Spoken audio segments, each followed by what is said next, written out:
Esto es El laberinto de Minotauro Beca. El lunes toca historia y vamos a tocar a un personaje muy poco conocido, como solemos hacer aquí.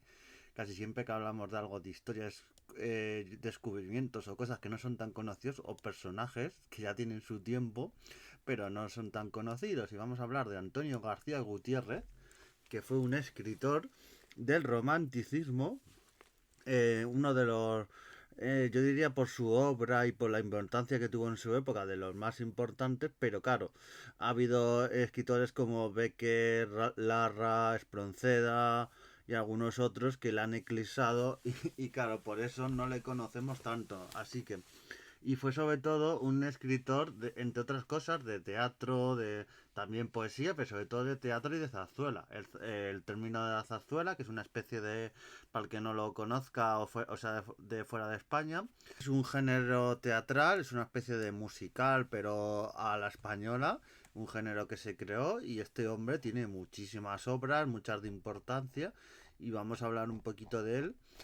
Para empezar su biografía, nació en 1813 en Chiclana de la Frontera, luego fallecería en Madrid en 1884 y claro, fue justo esa época cuando ya se acabó la guerra de independencia y todo ello, ya época de Fernando VII y luego de Isabel II, toda esa época que vivió. Y claro, fue la época del romanticismo y toda esa época del romanticismo y todo ello, así que es bastante conocido por todo ello. Fue un escritor que empezó como curiosidad decir que Becker tiene cierta paralelismo en su vida porque Becker también empezó en su carrera y se ha descubierto hace poco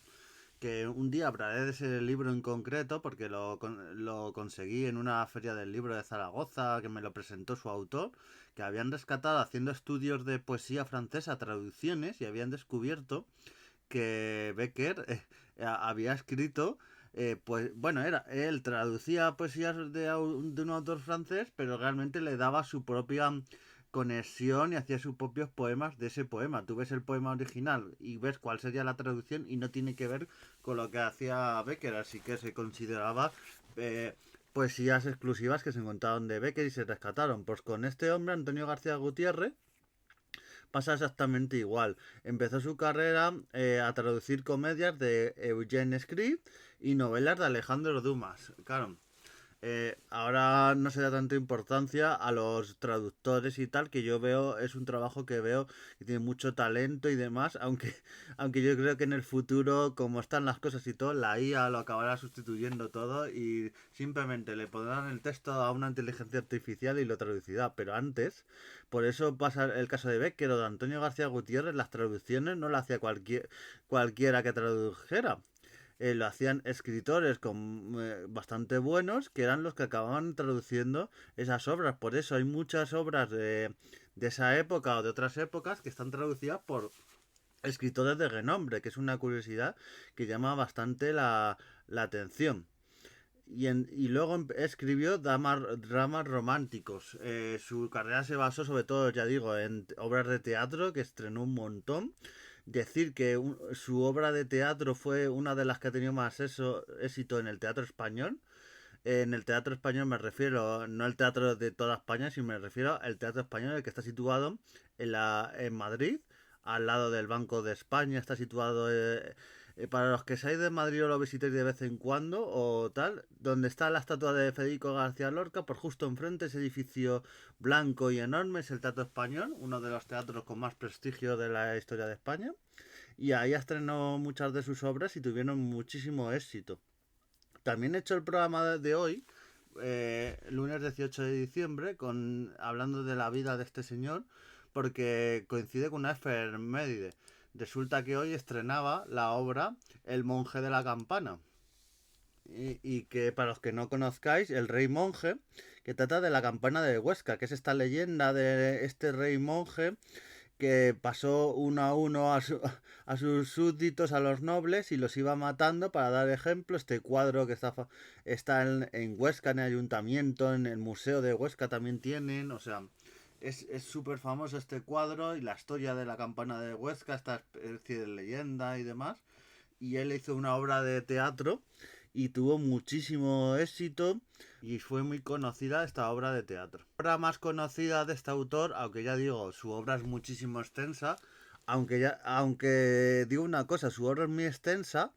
pero es una pena a veces lo que pasa con algunos autores que quedan un poco abandonados y realmente este autor, para encontrar, por ejemplo, su obra teatral, algo más fácil, pero sobre todo las obras más conocidas, las obras teatrales más que no eran tan conocidas o con tanto renombre,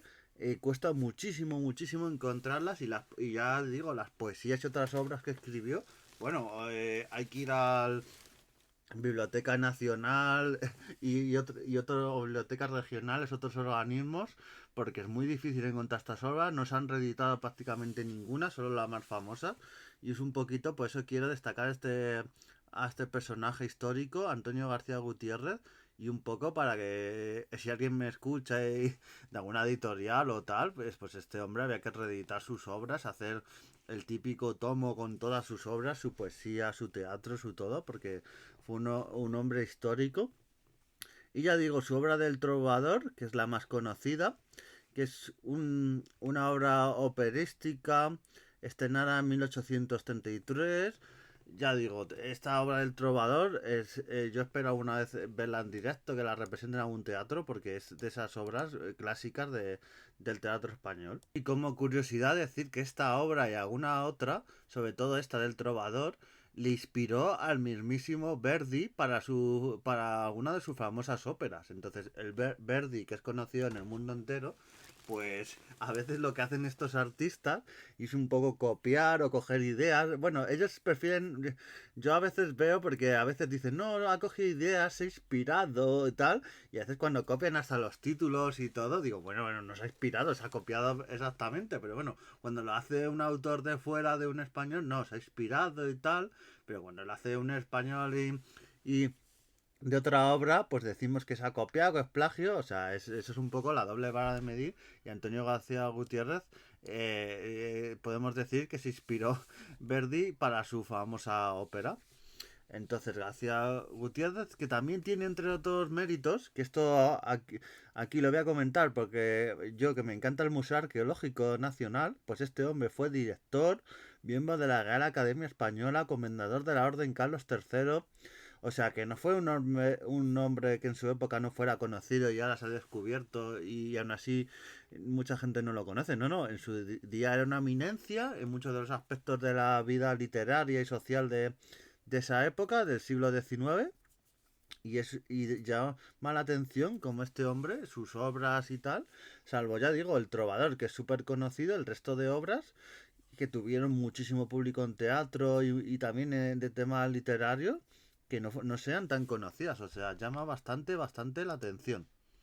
En poesía destacar, como sus obras no son tan conocidas, pero destacar el poema que hizo Abajo los Borbones en 1868, con la famosa revolución que hizo que se fuera Isabel II de España. Fue famoso ese poema y se puede encontrar. Los otros poemas se encuentra uno suelto, pero ya digo, para encontrar la obra completa de poemas de este hombre, Antonio García Gutiérrez, es bastante difícil. Hay que hacer un trabajo escrupuloso, pero vamos. Este probablemente sea la primera parte de un podcast para un poco abrir la boca de este personaje y como he hecho con otros, una primera introducción y en otros programas hablaremos más en profundidad y daremos más datos de su obra ya cuando la haya leído en profundidad. Otros datos de este autor, que lo más importante son la versificación, que es muy brillante, sus dramas históricos y su análisis de la emoción de personajes femeninos, que le convirtió en uno de los dramaturgos canónicos del romanticismo español. O sea, es igual ahora teatro y dramas, el teatro en España, en el romanticismo es igual a Antonio García Gutiérrez, porque es el máximo exponente y es por eso que a veces le dice gente que supuestamente debería tener una cultura y demás y conoce literatura, le dices Antonio García Gutiérrez y se queda diciendo, uy, ¿este quién es? Pues es este personaje que debería ser más conocido. A ver, también desde las escuelas y ciertos libros y tal, cuando viene el romanticismo y todo ello, este personaje o lo pasan de soslayo o es que ni lo mencionan. O sea, te ponen a los clásicos de siempre, pero Antonio García Gutiérrez es un personaje muy desconocido y por ello, todo ello. Es lo que llamaremos en su día hoy un novelista de novela histórica, pero en el tema del teatro. Muchos de sus temas, como el tema del monje y otros más dramas, eran basados en época de personajes históricos y tocando un montón de personajes como la venganza de Pedro I con su ministro judío, o sea, las obras y todo su número de obras que de comedias tiene unas más de 20, de zarzuelas también unas 15, luego dramas románticos tiene casi 30, o sea, todas sus obras que tiene, luego aparte de las traducciones que tiene, ya digo, sobre todo de Alejandro Dumas y de Eugene Script, pero es una obra bastante extensa y un personaje, eso. En el 2013 su ciudad natal, Chiclana, le celebró su nacimiento con diversos actos y premios. Yo creo que debería haber un acto, un premio de teatro o de zarzuela también que se llamara Antonio García Gutiérrez, se lo merece pero de largo. Y bueno, hasta aquí un poco el repaso a la carrera de este gran hombre. Ya decimos que es un repaso por encima para conocer su obra y que la investiguéis y todo en profundidad. Pero vamos, va a haber en el evento de Minuto VK más programas sobre este hombre, porque Antonio García Gutiérrez, un dramaturgo, escritor muy conocido, también una personalidad, porque ya digo, fue director del Museo Arqueológico Nacional, fue comisario interventor de deuda española en Londres, miembro de la Real Academia, o sea, no fue un hombre que estuviera parado, cónsul también, o sea, viajó por Cuba, México. Yo creo que este hombre tendría que tener un ensayo sobre él. A ver si hay alguien se atreve y hace una biografía ahí en profundidad y da para película su vida. Así que nos vemos en siguientes podcasts haciendo historia y adiós.